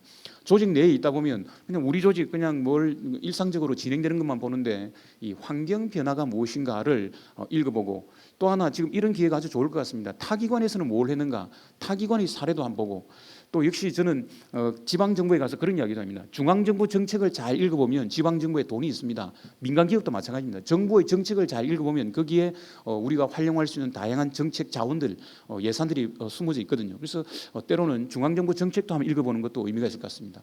오늘 앞에 또 보니까 외국의 동향도 많이 이야기하던데 이런 것도 저는 중요할 거라고 생각합니다. 이런 환경을 잘 지켜보면, 환경을 잘 분석해보면 우리가 어떻게 변해야 될 건가를 알 수 있고 거기 핵심적인 게 저는 클라이언트라고 생각합니다. 저도 지금 우리 학교에 다양한 이 프로그램이 있고 다양한 사업을 하는데 뭔가 지금 적자가 누적되고 있습니다. 뭔가 좀 어렵다라고 하는 그 담당 부서장이 오면 첫 번째 질문이 그렇습니다. 현재 담당하고 있는 업무에서 그 사업에서 클라이언트를 어떻게 규정하고 있습니까? 누가 그 사업의 고객입니까? 라고 생각해 보면 상당히 제한적으로 관리하고 있거든요. 그 클라이언트를 조금만 확대해보는 그 상상력이 저는 혁신의 출발이 될 수 있을 거라고 생각합니다. 우리의 고객이 누군가, 그 고객을 환경과 관련해서 새롭게 디파인 해보면 다양한 새로운 아이디어들이 나올 거라고 생각합니다. 그런 과정에서 지금 현재 우리가 당면하고 있는 중요한 환경 변화는 저는 이거라고 생각합니다. 저성장, 저성장이 지금 세입의 감소를 가져오고 우리 공공 부분의 모든 위기의 출발이기도 합니다. 그다음에 저금리. 과거 우리가 고금리 시대에 정부가 했던 기능들 다 바뀌어야 됩니다. 특히 각 지방 정부에 있는 금융 기능을 하고 있는 공공기관들은 아마 조만간에 전면적인 기능 재구조화가 이루어질 거라고 생각합니다. 또 저출산. 저출산이 또 하나 가져오는 게 행정구역의 변화지 않습니까? 인구 소멸 지역, 사람이 없는데 공공기관이 들어갈 이유가 없지 않습니까? 지금 각 지역에 있는 공공기관들 중에 지방 공공기관 중에 인구 소멸 지역에 해당되는 그 지역에서는 우리의 역할을 어떻게 바꿀 것인가 빨리 고민해야 될 거라고 생각합니다. 그러나 또 한편으로 고령화는 어떤 의미에서는 위기이긴 하지만 고령화는 또 다른 의미에서는 기회이기도 합니다. 그래서 우리가 대학의 위기 이러면 고3 수험생들이 감소한다. 그래서 학령 인구 감소가 대학의 위기라고 하지만 또 한편으로 고령화를 생각해보면 또 다른 클라이언트가 나오고 있거든요. 그래서 대학이 학령 인구 위기에 따라서 뭐 대학의 위기라고 하는 것은 저는 일부분만이다. 그래서 새로운 클라이언트를 규정해보자 뭐 이런 이야기도 합니다. 우리 이 내용들은 우리 공공기관장께서도 우리가 어떤 기능을 수행하고 있는가 어디로 가야 될 건가라고 생각했을 때 이런 환경 변수를 한번 생각해 보신다면 다양한 생각을 할 수 있지 않을까라는 생각입니다. 그래서 늘 그렇습니다. 이 정부와 시장의 관계는 고정되어 있는 게 아닙니다. 항상 시대적 상황에 따라서 공공부문과 시장의 기능을 재조정하기 때문에 환경 변화를 빨리 읽어내야 되는 그런 상황이라고 할 수 있습니다.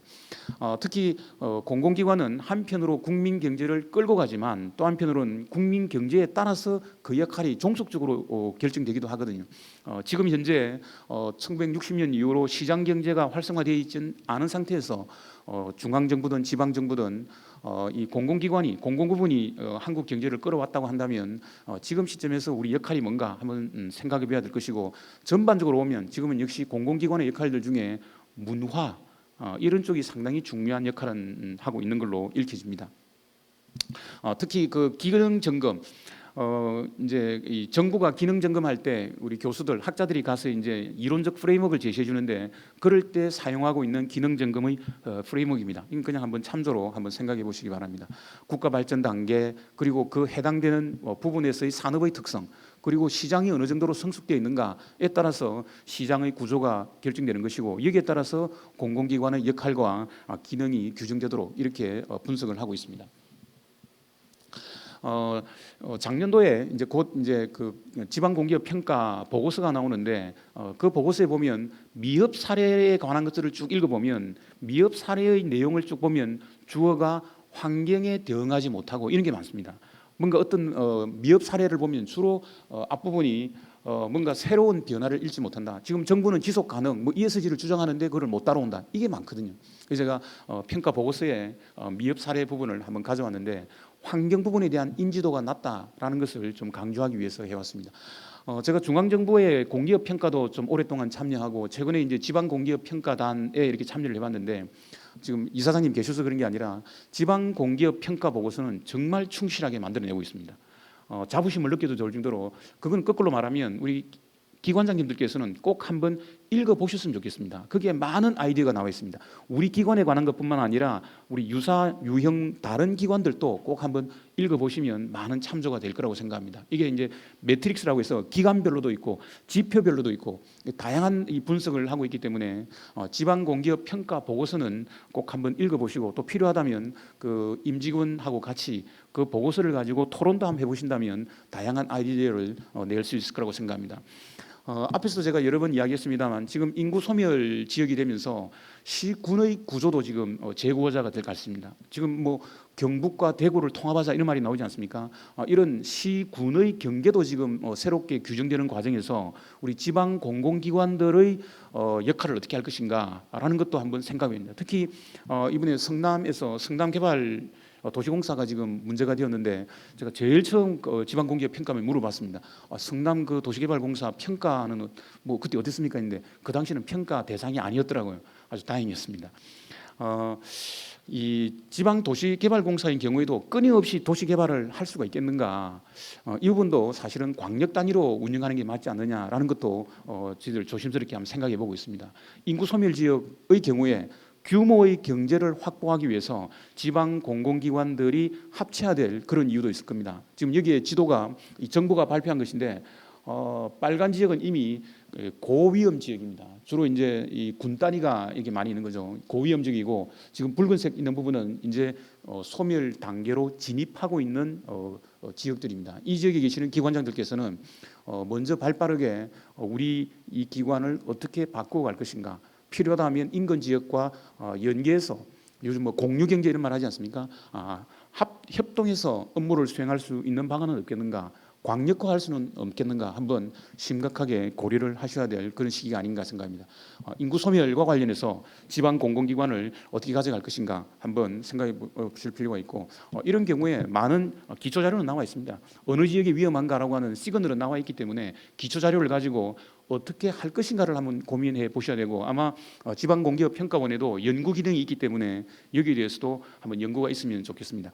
인구 소멸과 관련하면 핵심적인 키워드는 규모의 경제입니다. 뭔가 이게 할 수 있는 규모를 키워야 되는데 저는 두 가지라고 생각합니다. 수직적 협력입니다. 광역과 기초가 합하든가 광역과 기초가 협력하는 거, 아니면 두 번째는 옆에 기초공기업끼리 협력하는 거죠. 수직적 협력이 아니면 수평적 협력입니다.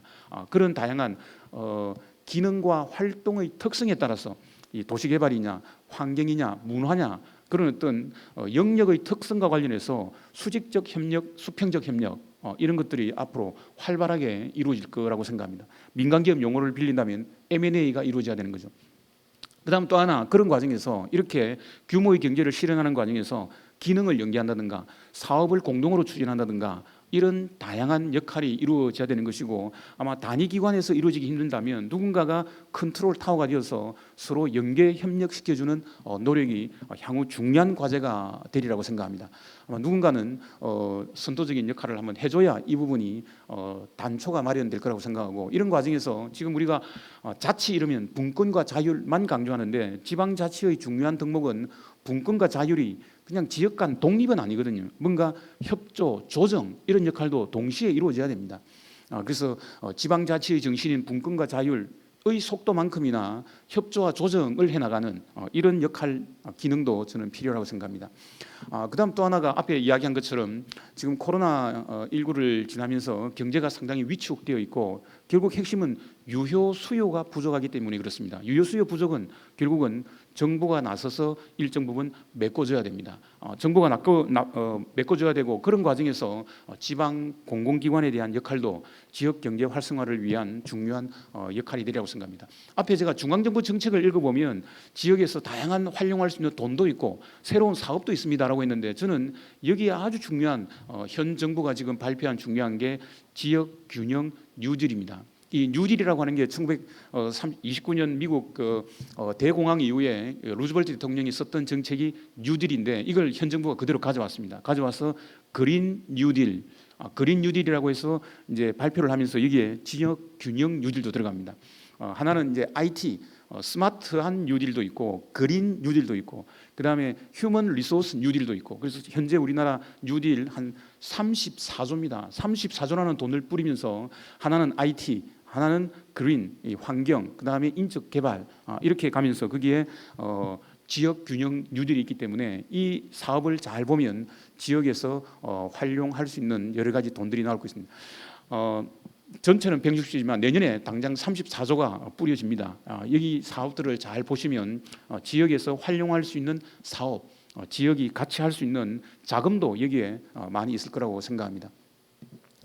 지역균형 뉴딜, 우리 지방정부에 관련되는 것만 몇 가지 한번 보면 이 스마트 도시에서 지역별로 국가가 스마트 시티를 활성화하는 데 지원하겠다라는 것도 있습니다. 그리고 여기에 중요한 게 이제 앞에 이야기한 안전과 관련해서 중앙정부가 자금을 지원해 주는 것도 있습니다. 이게 이제 하나가 있고, 그다음 또 하나가 지자체 주도형 뉴딜이라고 해서 중앙과 지방이 매칭해서 사업을 할 수 있도록 그런 사업도 있습니다. 이 부분들은 앞에 이야기한 그린 ESG하고 관련한 친환경 관련한 사업들이 여기에 많이 포함되어 있습니다. 그다음 또 하나가 이제 관심이 있으실 공공기관 선도형 뉴딜 사업도 있습니다. 그대로 한번 읽어보겠습니다. 지역 소재 공공기관이 보유한 자산을 활용해서 지역 특성에 맞추어서 사업을 하게 되면 중앙정부가 지원을 하겠다는 겁니다. 딱 우리 지방 공공기관에 해당되는 사업들입니다. 그래서 이 사업들을 잘 읽어보시면 중앙의 자금을 가져와서 지방 정부가 수행할 수 있는 사업들이 담겨 있습니다. 이 부분들을 잘 풀어서 우리 새로운 기회를 만들 수 있을 거라고 생각합니다. 한국형 뉴딜 속에 있는 그 속에 있는 지역 균형 뉴딜을 잘 활용해 보시면 새로운 동력을 이끌어낼 수 있을 거라고 생각합니다. 나머지 뭐 전략들은 나중에 한번 활용해 보시도록 하십시오. 그 앞에서 그 지역 균형과 관련한 여러 가지 이 정부가 발표를 하면서 걱정하는 것들이 이제 이런 것들이 있습니다. 하나는 중앙 정부가 이렇게 돈을 주겠습니다라고 했지만 탑다운이지만 모든 구체적인 사업을 만들 수 없거든요. 그래서 기대하는 게 지방 정부에서 구체적인 사업을 설계해 달라는 겁니다. 지방 정부에서 만들어 달라는 거죠. 그래서 탑다운과 바텀업을 조화시키겠다라는 것이니까 앞에 있는 그런 사업들을 잘 읽어보시고 우리 지역에서 이런 사업을 하겠다 먼저 프로포자를 하시면 됩니다. 저는 사실 지금 어떤 작업을 하고 있는가 하면 지금 국립대학이거든요. 국립대학이기 때문에 국가 예산을 받아와야 됩니다. 지금 국회에서 예산 심의가 이루어지고 있는데 행정부가 국회에 제출한 그 예산 제안서 그것을 지금 다 분석하고 있습니다. 이런 돈들이 지금 대학에 올 수 있겠구나. 그래서 통과되고 나면 내년에 바로 할 수 있게끔. 보통은 이제 정부가 이런 거 제안하세요라고 오면 보통 우리가 준비를 하는데 지금 미리 준비할 수 있거든요. 어떤 거를 국회에서 예산 심의가 이루어지고 있는가? 그러면 한 달 이상 시간을 벌 수 있습니다. 아마 그런 관점에서 지금 제안되고 있는 이런 국가 사업을 잘 한번 읽어보시기 바랍니다. 그다음 이 한국형 뉴딜이 이 그린 뉴딜, 그다음에 새로운 IT 산업 그리고 지역 균형과 함께 가는데 이게 정말 경제 체질을 바꿀 수 있는 정도로 갈 것인가? 또 잘못하면 그냥 34조 쓰고 뿌리고 마는 거 아닌가라는 걱정을 합니다. 그런 의미에서 지역에서 앞에 우리 코로나19 극복할 때 지역의 특성에 맞추어서 다양성에 맞추어서 우리가 신속하게 했다 이런 말을 했는데 이번 이 한국형 뉴딜도 지역에서 선도적으로 다양한 정책 실험을 좀 해서 한국의 경제 체질을 바꾸는 계기가 되었으면 합니다. 우리 지역에 계시는 공공기관장들의 적극적인 역할들이 저는 중요할 거라고 생각합니다. 이렇게 되면 잘못하면 지역 간 격차가 확대되지 않을까라는 걱정도 합니다. 덩치가 큰 사업들, 덩치가 큰 지역은 많이 가져가고 관심이 없는 지역들, 소외된 지역은 할 게 없어서 또 못하는 이건 지역 간 격차가 확대될 그 우려도 좀 하고 있습니다. 그런 의미에서 지역에서 이런 사업들을 선도할 수 있는 역량을 강화해주는 이런 컨설팅 기능도 좀 같이 가야 된다라는 지역들을 하고 있습니다. 지역에 가보면 뭐 이런 사회적 경제 이런 이름으로 컨설팅하는 업체도 많으니까 협력해서 같이 좀 갔으면 좋겠습니다. 그다음 또 하나가 제가 이제 이런 여러 가지 이야기를 했는데 역시 우리 지방 공공기관이 전국적으로 한 400개가 이렇게 있고 또 뭐 출연 출자 기관 한 800개가 전국에 흩어져 있기 때문에 뭔가 이런 혁신의 컨트롤 타워 뭔가 이렇게 같이 해줄 수 있는 모니터링 할 수 있는 컨트롤 타워가 필요하다고 생각하는데 그건 역시 중앙정부로 본다면 행정자치부고 또 조금 더 구체화되면 지방공기업평가원이 이 기능을 해야 되지 않을까라는 생각입니다. 이 부분에 보면 아주 특이한 게 국가의 경우에는 기획재정부의 공공정책국 그리고 공공정책국에 있는 공공기관 운영위원회가 강력한 컨트롤 타워를 합니다. 이 중앙정부인 경우에는 OECD가 딱 물어봅니다. 한국의 경우에 국가공기업의 소유권은 누가 가지고 있습니까? 라고 하면 딱 그대로 답이 납니다. 바로 기획재정부입니다. 그래서 산업자원부가 산업정책 관점에서 한전을 관리하고 국토교통부가 교통의 관점에서 철도공사를 관리하는 그런 어떤 각 경제정책, 산업정책은 있지만 인사, 조직, 재무, 성과평가 이런 것은 기획재정부가 일관성 있게 일률적으로 한다라고 해서 우리가 소유권 집중이라고 합니다. 이 기획재정부와 공공정책국은 그런 의미에서 강력한 드라이빙 이 추진력을 가지고 있는데 행정자치부와 지방공기업평가원을 보면 소유권이 누구냐라고 보면 사실은 지방자치단체인 거예요. 그래서 우리 지방공기업 평가하는 과정에서도 보면 각 지방의 의견을 광범위하게 수렴해 줍니다. 많이 받아줍니다. 거기 보면 소유권이 약간 분산되어 있는 게 아닌가라는 생각. 지역별로 이 지방공기업이 소유권을 지방자치단체가 지방공기업의 소유권을 가지고 있다. 이 생각이 가난 거죠. 그러니까 행정자치부도 그 기획재정부는 국단입니다. 공공정책국인데 우리 행정자치부는 과단이거든요. 오늘 저 토론도 보니까 나중에 과장님이 오시더라고요. 아마 우리 지방공기업 종사자들께서 좀 요구를 해서 행정자치부에도 지방공기업국을 만들어 달라 한번 하시면 행안부가 아주 좋아하실 겁니다. 이런 어떤 컨트롤 타워가 없기 때문에 앞에 제가 이야기한 인구 소멸 지역의 어떤 협력이라든가 또 한국형 뉴딜에 있어서 우리가 어떤 사업을 발굴해내는 이런 노력들이 각 지역별로 흩어져서 개별적으로 했을 때 되겠는가? 뭔가 이런 개혁의 컨트롤 타워가 있어서 협력을 해줄 수 있는 그 기능이 좀 발달되었으면 하는 그런 생각에서 한번 말씀을 드렸습니다.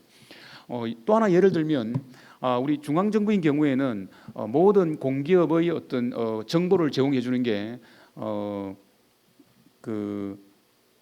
알리오 시스템이 있습니다. 알리오 시스템이 있는데 최근에 한 가보시면 알리오 플러스가 있어요.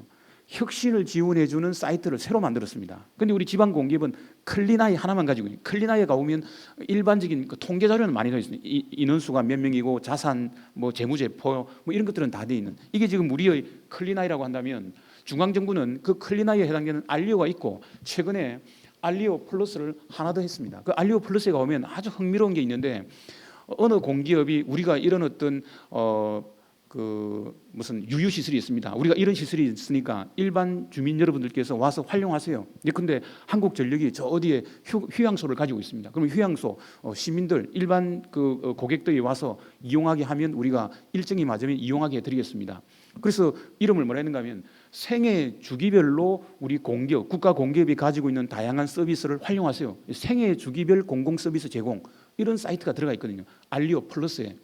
이렇게 본다면 우리 행정안전부에서도 지금 클린아이 하나만 가질 게 아니라 뭔가 혁신을 추진해 줄 수 있는 이런 어떤 사이트도 필요하지 않을까라는 생각도 했습니다. 그렇게 보면 역시 중앙정부가 딱 강력한 소유권 집중 기능을 가지고 있으니까 이런 혁신을 드라이브하는 힘이, 추진하는 힘이 좀 강하지 않은가라는 생각도 한번 해봤습니다. 한번 사이트에 한번 들어가서 그 알리오 플러스가 혁신이라는 관점에서 어떻게 사이트를 별도로 관리하고 있는가 한번 보시면 다양한 아이디어를 낼 수 있고 이 부분이 상당히 호응을 받고 있는 생애 주기별 관리 이 부분이 상당히 호응을 받고 있다라는 것도 한번 공유를 하겠습니다.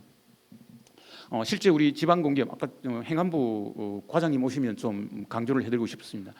지금 우리 중앙부처에는 공공기관을 종합적으로 연구하는 또는 지원하는 연구 기능이 없다고 뭐 없는 건 아니지만 부족합니다. 왜냐하면 한국조세재정연구원에 공공기관 연구센터라고 하는 부설 기관화되어 있거든요.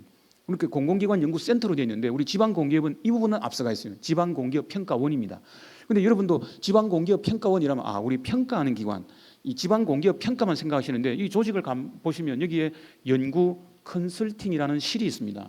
그리고 인재개발도 있고 투자분석 세터도 있고 그래서 차제에 우리 이사장님께서 노력하고 계시는 걸로 알고 있는데 뭔가 좀 이런 지방공공기관 진흥원 전체적으로 진흥을 지원한다 그런 관점으로 지방공기업평가원을 우리 지방공공기관 종사들께서 활용했으면 좋겠습니다. 앞에 우리가 혁신을 한다고 했을 때 혁신의 컨트롤 타워를 한다든가 또는 새로운 어떤 연구를 통해서 방향성을 제시한다든가 그렇게 서로 협력 관계를 확충했으면 좋겠고 뭐 이번 차제에 제가 한번 소개를 해드렸습니다.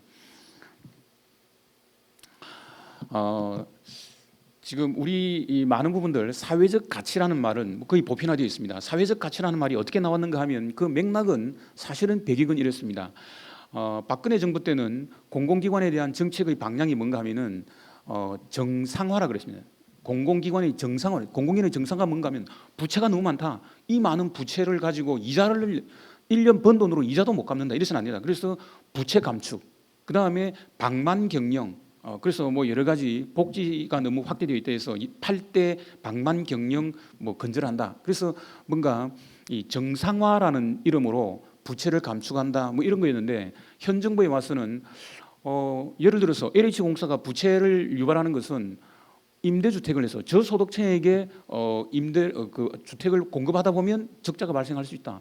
그런 어떤 사회적 책임을 하기 위한 거라면 적자 괜찮다라는 관점이었거든요. 그러니까 박근혜 정부 때 정상화였다면 현 정부는 그렇지 않다. 비록 부채를 발생시키더라도 자기 할 역할을 하면 된다라는 의미에서 공공기관이 왜 존재하는가 사회적 가치를 보세요라는 게 사회적 가치였습니다. 근데 지금 우리 학계에서는 공공 서비스 가치라는 말을 새로 만들어내고 있습니다. 이 개념을 좀 소개해 드리려고 합니다. 사회적 가치라는 말은 사실 어디에서 나왔는가 하면 2012년에 영국에서 이 법이 나왔어요. 그대로 이름이 Public Service 또는 Social Value Act, 그대로 사회적 가치라는 거죠. 영국에서 사회적 가치라는 말이 나오는 이 법을 보고 우리나라에서 그대로 가져왔습니다. 그런데 이 영국에서 이 사회적 가치라는 이 Social Value라는 말은 사실은 보수당은 원래 정부의 기능을 축소하는데 보수당이 어떤 공공 서비스를 확대하는 논리를 만들기 위해서 사회적 가치라는 말을 썼다라고 하는 게 영국에서 뭐 그렇게 평가가 되고 있습니다. 하여간 우리나라에 와서는 그렇게 앞에 이야기한 것처럼 공공기관이 존재하는 그 본래의 기능을 하면 된다라는 관점으로 확산이 되었습니다. 그래서 사회적 기업 진흥원도 만들어지고 앞에 뭐 8대 가치도 나오고 또 이 부분은 그 ESG에 마무리. 아마 여러분 ESG 뭐 새로운 거냐라고 하지만 잘 보시면 이 사회적 가치에 포함되어 있던 게 다시 리셔플링, 다시 재구조화되고 있는 그런 측면이 있기도 합니다. 자, 그런데 사회적 가치라는 말 대신 지금 새롭게 제기되고 있는 이름이 공공 서비스 가치론입니다. 공공기관의 사회적 가치하고는 사회적 가치가 아니라 서비스 가치라는 걸로 Public Service Value라는 게 나오는데 한번 읽어보겠습니다. 알고는 있을 거지만 관점이 좀 바뀌고 있다는 건데, 고객이 아닌 시민이다. 이 물건을 사고 파는 고객이 아니라 시민이라는 관점에서 봉사해라. 그 다음에 공공이익, Public Interest라는 말을 계속 강조하고 있습니다. 그 다음에 시민권, 기업가 정신 이런 개념이 아니라 시민권을 생각해라. 그러다 보니까 전략적 사고를 하면서 민주적으로 행동해야 된다. 그리고 공공기관이 사회에 대한 책무성을 강화해야 된다. 그리고 우리가 오스먼과 게블러 책 이후로 공무원이 노적기를 하지 말고 방향성을 제시해라. 방향성 뭐 이런 이야기를 했는데 그것보다는 봉사가 더 중요하다. 그리고 생산성, 효율성보다는 사람이 더 중요시돼야 된다. 이런 공공 서비스, 그 기관이 아니라 서비스의 가치에 초점을 맞추는 이야기들이 나오고 있습니다. 제가 비교를 해보면 소셜 밸류가 아니라 퍼블릭 서비스 밸류, 사회적 책임이라고 하는 게 아니라 제공하는 그 서비스에 초점을 맞추라는 거죠. 그다음에 이제 본질적 가치, 그다음에 시장 경제 체제에서 공공기관의 역할이 뭔가, 이렇게 약간 그 관점이 바뀌는 걸로 공공 서비스 가치론이라는 개념이 등장하고 있습니다. 제가 이런 여러 가지를 했는데 이 혁신과 관련해서 뭐 많은 책들이 있는데, 제가 최근에 저도 이제 이런 관리자가 되면서 이제 이런 책들을 다시 한번 보면서 같이 한번 생각해보고 싶은 것들 중에 하나가 이런 게 있습니다. 혁신이 잘 안 되는 기관들을 보면 저래서는 안 되겠다라는 아이디어를 얻을 수 있거든요. 혁신이 잘 안 되는 기관들의 특징을 분석해 보면, 첫째, 고객을 생각하지 않는다. 고객에 대한 무관심. 그다음에 그 기관의 독특한 어떤 특성이 없을 때, 그다음에 좀 선도적으로 하려고 하는 창조력이 없을 때, 그다음에 혁신이라는 게 말로만 막 하는 거, 그다음에 좀 큰 그림을 그리지 못하고 너무 작은 거에만 집착하는 거, 또 다른 기관은 뭘 하는가 좀 배우려고 하지 않고 자기의 또 독선에 빠지는 거, 특히 리더가 좀 다양하게 대화를 한다든가 현장에 있는 직원들이 제일 잘 할 수 있거든요. 사실 직급 낮지만 현업을 담당하고 있는 직원이 잘 할 수 있는데 권위주의에 물들다 보면 대화를 하지 않는 거, 또 직원들은 그렇게 되면 또 관심 갖지 않는 거, 이게 이제 혁신에 실패하는 조직의 특성이라는 건데, 가만히 들어보면 뭐 충분히 공감이 가는 조직입니다. 현대그룹 차원에서 어떤 좀 이런 식으로 일하는 방식을 개선해봐라라고 하는 7대 그 혁신 새로운 방식이라는 게 있길래 한번 같이 생각해 보려고 합니다. 직원들에게 자존심, 자부심을 불러일으키는, 직원들이 언제 어디서나 당당하게 행동하도록 해야 된다. 직원들의 자부심이 있어야 된다. 그 다음에 뭔가 스스로 주도적으로 행동하게끔 힘을 줘라. 주도적으로 하게 해라. 그 다음에 많은 일을 한꺼번에 하려고 하지 말고 우선순위를 정해서 일정을 지키도록 해야 된다. 또 말만 그럴싸 하는 게 아니라 본질에 집중하게 하고, 또 하나 역시 중요한 게 소통이라는 걸 강조합니다. 그리고 문제가 있으면 문제를 드러내야 된다. 문제가 드러나야 해결 방법을 모색하기 때문에 감추려고 하지 말고 드러낸다. 그리고 좀 다르다는 것을 서로 인정해 주자. 앞에 혁신이 안 되는 이유도 뭐 상식적이고, 또 해야 될 방향성도 사실은 상식적인데, 한 번쯤 이렇게 기관에 벗어났을 때 한 번쯤 몸담고 계시는 기관을 이런 각도에서 볼 수 있는 그런 시간이 되었으면 합니다. Who Moved My Cheese라는 책이 하나 있었습니다. 어떤 창고에 치즈 창고인데 창고에 치즈가 있으니까 뭐 쥐들이 아무 걱정하지 않고 살고 있었는데 그 창고를 옮기고 있었거든요. 치즈가 조금씩 없어지는데 그 없어지는 것을 알지 못하고 그냥 하루하루 먹을 수 있는 치즈에 만족하다가 어느 날 창고에 치즈가 없더라. 그래서 조금씩이면 그 변화되는 모습을 빨리 읽어야 된다라고 하는 게 Who Moved My Cheese였습니다. 우리 공공기관의 경우에 이 공적인 자금을 집행하다 보니까 적자, 뭐 파산 걱정 안 하시거든요. 그러나 이 치즈가 하나하나씩 없어지는 그 변화를 우리 기관장들께서는 빨리 읽어내는 민첩성이 필요하지 않을까라는 생각입니다. 한번 정리를 해보면 지금 우리 공공기관, 지방 공공기관의 경우에 제일 중요한 것은 저는 신뢰라고 생각합니다. 지금 우리 사회 전체적으로 신뢰를 확보하는 역할을 하시는데 이때 개방형 거버넌스, 투명성, 그리고 지역사회 또 수직 수평 협력 관계를 유지하는 것. 또 우리 공공기관은 고유한 어떤 공공 서비스를 담당하고 있기 때문에 전문성과 객관성, 이 전문성을 확보한다는 것도 중요할 것 같습니다. 그리고 또 하나 우리가 하고 있는 일에 대해서 성과를 관리할 수 있는 모니터링, 이런 게 잘 결합되면 어떤 신뢰를 확보하는 우리 공공기관이 이 새로운 위상을 확보할 수 있는 터전이 되지 않을까 하는 생각입니다. 최근에 OECD가 각국의 어떤 정부 신뢰도 평가를 쭉 했습니다. 정부 신뢰도 평가를 하면서 나온 지표가 흥미로워서 한번 공유해보고자 합니다.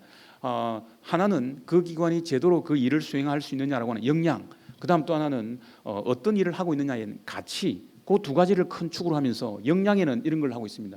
대응성, 신뢰성, 그리고 가치에는 청렴성, 개방성, 공정성, 요 5가지 지표를 가지고 전 세계 이 각국의 정부들을 평가하는 신뢰도 평가를 한 적이 있습니다. 뭐 이렇게 하고 있으니까 각 기관에서도 한 번쯤 우리 기관은 어떻는가 자체 점검을 해보시는 것도 좋지 않을까 생각합니다.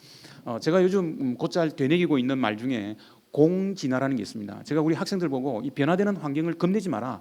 자본주의는 항상 창조적 파괴, 이 파괴를 해야 창조가 이루어진다. 어느 전자제품이 그 고객들이 그 제품을 다 가지고 있으면 그다음 문 닫아야 되거든요. 또 생산 안 하니까. 그래서 새로운 걸 만들어내야 됩니다. 그래서 파괴를 하면서 창조를 통해서 자본주의는 발전해 왔다. 그래서 빨리 환경 변화를 읽어내고 잘 적응하는 것이 이 시대의 요구사항이다라는 이야기를 했습니다. 제가 많은 이야기를 했지만 여러분 3년 임기 금세 끝납니다. 다음에 이제 임기 끝날 때 우물쭈물하다가 이럴 줄 알았다 말씀하지 않도록 열심히 하시길 부탁드립니다. 고맙습니다. 네, 위드 코로나 시대를 만나서 우리 지방 공기업이 나아가야 할 혁신 방안에 대해서 명쾌하게 강의해 주신 이원희 총장님께 다시 한번 큰 박수 부탁드리겠습니다.